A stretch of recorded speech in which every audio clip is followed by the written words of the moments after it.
आपण माने सहयोग करुचंती सेति बहुत बहुत धन्यवाद। आम गण रे अछंती बीजेडी रो वरिष्ठ नेता तथा मेयर कटक जे आजिर जो कैबिनेट डिसीजन निया जाइछि मिनिमम वेजेस उपरे ता उपरे बिजु जनता दलर जो मत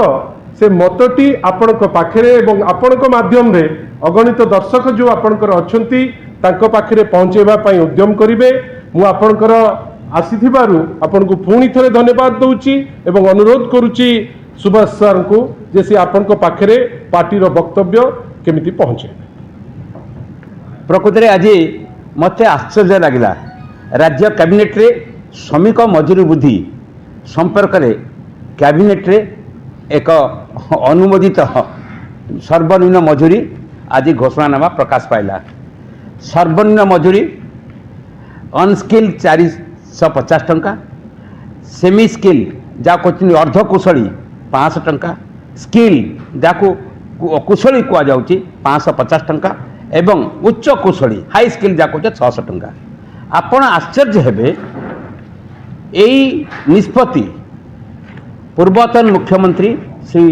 नवीन पट्टनायक समय रे गेजेट नोटिफिकेशन कैबिनेट रे पालित होला परे मार्च 13 तारिख रे गेजेट नोटिफिकेशन प्रकाश पाइला सर्वनिम्न मजूरी वृद्धि संपर्क रे एवं तापरे श्रम सचिव जे कि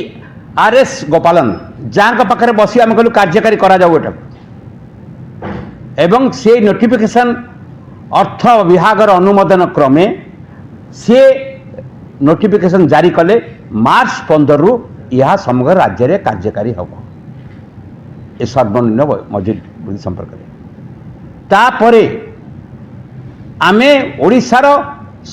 प्रमुख जगार 17टा प्रमुख जिले में सांबादिक सम्मेलन करिचु, समावेश करिचु एवं भारत वर्ष इतिहास रचिले मान्यवर मुख्यमंत्री नवीन पट्टनायक कौन सी राज्य रे एककालीन 100 टंका मजूरी वृद्धि नजीर नहीं। ओडिशा भी केबे एते 100 टंका वृद्धि होगा भी नजीर नहीं जोटा कि तत्कालीन मुख्यमंत्री बिजु जनता दल सभापति श्री नवीन पट्टनायक कार्यकारी करते। मत लगुच कैबिनेट यह भाव में अणकुशली अर्धकुशली कुशली और उच्च कुशली कारीगर 3 मास तलू कार्यकारी होता ए निष्पत्ति ताकू समान ढंग से आनी नुआ सरकार जहाँ सभी को आश्चर्य करश्चर्य कथा नुआ सरकार आसिया पर बसी द्वितीय कैबिनेट रे समान प्रस्ताव को आनी पुणी पारित कर मुख्यमंत्री निजे गणमाध्यम को एने सूचना देते। यहाँ समस्त आश्चर्यान्वित कर विड़ंबन कथा जे पूर्व सरकार विरुद्ध एभली निष्पत्ति कार्यकारी हो आसुची जहाँ नुआ सरकार को जना नहीं लगुच आड़प पहंडी विजे बेले होइतिबा विभ्राट नजर हटाइबा एभली तरबरिया भाव कैबिनेट रे पुराना निष्पत्ति को आनी हास्यास्पद स्थिति को सरकार सामना कर जहाँकि 3 मास तलू कार्यकारी होती सेतेलकार हनरेबल सीएम थिले जेतेबेले मार्च मासरे तांको ट्वीट रे देखिबे सेतेबेले ताहा प्रकाश पाइछि जोटा कि सबुथिरे आपण समस्त गणमाध्यम रे तांको ट्वीट रे भी मार्च 14 तारिख रे ए संपर्क रे समग्र देशवासी जानिले राज्यवासी जानिले एवं समस्त खबर कागज जहाँकि 3 मास तलू कार्यकारी होइछि आज ताहा पुनर्बार उपस्थापन करा जाउछि। एटा गोटे हास्यास्पद कथा एवं श्रमिक कल्याण क्षेत्र में ओडिशा आउ श्री नवीन पट्टनायक विरल नजर तैयारी करछन्ती श्रमिक मान कल्याण क्षेत्र में से सामाजिक सुरक्षा कथा कह जाऊ निर्माण श्रमिक कल्याण बोर्ड कथा कह जाऊ एवं ट्रांसपोर्ट वर्कर्स वेलफेयर बोर्ड कथा कह जाऊ एवं अनस्किल जो माने वर्कर डोमेस्टिक वर्कर आरंभ कर असंगठित श्रमिक मान कल्याण बोर्ड कथा कह जाऊ तांको कल्याणकारी योजना कार्यकारी करिबारे ओडिशा भारतवर्ष मॉडल सेतबले आज एभली से निष्पत्ति को कार्बन कॉपी करी पुणी छाड़िबा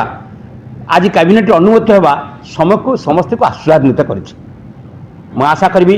ये निष्पत्ति 3 मास चरण निष्पत्ति जहाँकि कार्यकारी हो समग्र राज्य में कोटिए लोक श्रमजीवी लोक उपकृत होती कोटिए श्रमजीवी लोक यहाँ ऐतिहासिक निष्पत्ति है श्री नवीन पट्टनायक मार्च 13 तारिख गेजेट नोटिफिकेशन और कैबिनेट अनुमोदन पर ଆଜି ସେଇଆକୁ ପୁନର୍ବାର କିଭଳି ପୁଣି କ୍ୟାବିନେଟ୍ ଅନୁମୋଦିତ ହେଉଛି ସେଟା ଆମ ସମସ୍ତଙ୍କୁ ଆଶ୍ଚର୍ଯ୍ୟାନ୍ୱିତ କରିଛି। ଏ ଖବର କେମିତି ପାଖରେ ନୂଆ ସରକାର ପାଖରେ ନାହିଁ ସେଟା ଆମେ ସମସ୍ତେ ଆମକୁ ସମସ୍ତଙ୍କୁ ଆଶ୍ଚର୍ଯ୍ୟାନ୍ୱିତ କରିଛି।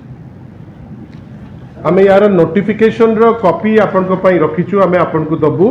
खाली एतिकी आमे किछि दिन तळे प्रेस माध्यम रे आपन को माध्यम रे आमे अनुरोध करिथिलु जे जो प्रतिश्रुति आपण माने देइचंती 4.5 कोटी ओडिया को से प्रतिश्रुति पालन करिबा पई आपण माने उद्यम करंतु। केवल ना परिवर्तन करी रंग परिवर्तन करी बा नोटिफिकेशन को कॉपी करी कॉपी पेस्ट नोटिफिकेशन को लोकों को भुआ बुले जे गोटे घटना काली पुरी रे घटिला जो घटना हम 4.5 कोटी ओडिया को आचंबित करी दुखी करी रखिची हठात करी गोटे मतिभ्रम सृष्टि करिबा पाई जो आजिर जो कैबिनेट निष्पत्ति मु तो भाबुची जे आपण माने निष्पत्ति नियंतु जे एपरी जो होउची एटा हवा कथा कि नुए। आमे आशा करूचु लोकन को भुआ बुलेइबा पाई जो उद्यम करा जाउची से उद्यम रु से क्षांत रुहंतु। धन्यवाद।